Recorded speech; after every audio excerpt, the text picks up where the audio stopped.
They will take the votes for the Pope in the Sistine Chapel, but after each vote in the morning and the afternoon, they'll be bussed back to Santa Marta, which is just less than a kilometer away inside Vatican City, under police guard, and they will basically go into Santa Marta and then come out again when they have to go back to the Sistine Chapel to vote. So the experience is completely different than it was about 40-50 years ago.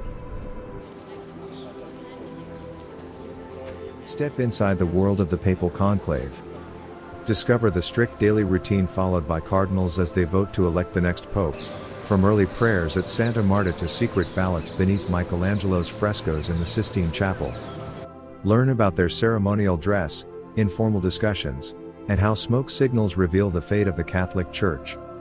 This video provides a rare glimpse into one of the world's most sacred and secretive events.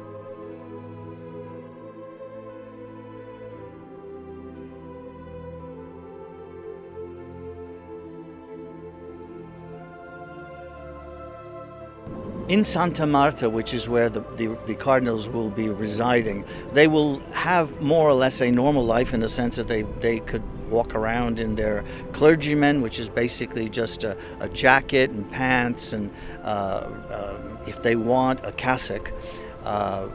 Then they will change into their red garb and then be taken by bus to the Sistine Chapel where they will vote. They will have to continue doing that back and forth every day until a new pope is elected.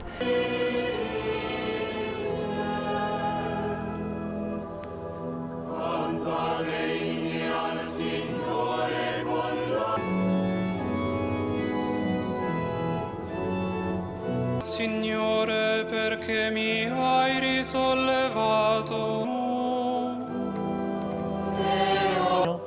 Di incontrare il Signore e il suo liberante. When they're in the Sistine Chapel, they will be dressed in the way we are accustomed to seeing the way cardinals are dressed for ceremonies such as masses. They will have a red cassock on, a white overgarment, which is known as a surplice, and they will wear their red zucchetto, which is the little cap which they wear. And that will be taking part during that's the way they will dress during the voting sessions. When they go back to Santa Marta, most of them will remove this quote-unquote ceremonial garb and just change it into usually just black suits with a priest's collar, and some of them will stay in a black cassock.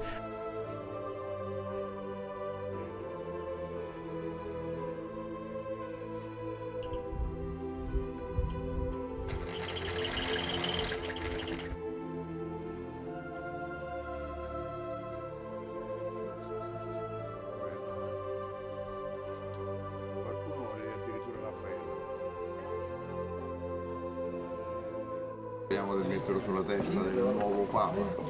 Speriamo di sì.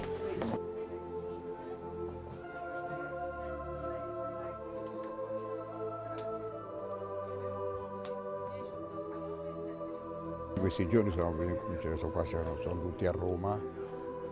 These days they are nearly all in Rome. Some came to ask for a sash. Some came to ask for a cardinal's zucchetto. Some of them asked for red robes, but I refused to do them not because I am arrogant, but because I told them, Eminence, will you need this red robe?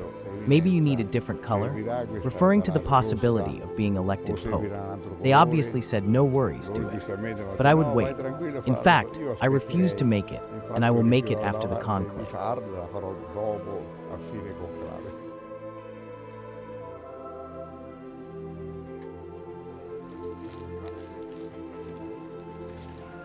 Between those morning and afternoon sessions, they will be bussed back to Santa Marta, where they will continue in their seclusion.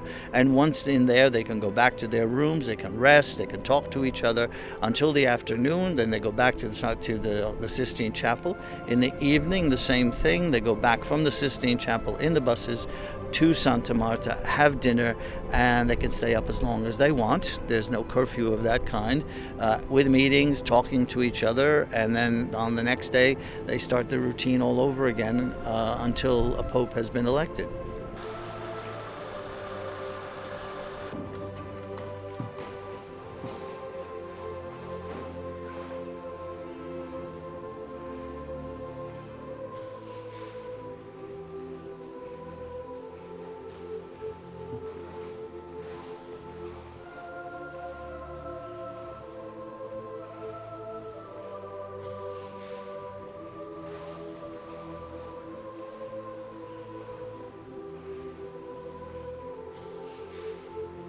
They could talk in the hallways and the meeting rooms, or take talk in groups, for example, national groups. The Americans can have a little meeting, the Latin Americans can have another meeting, the French could have their own meeting, and so they can decide on which way the conclave is going.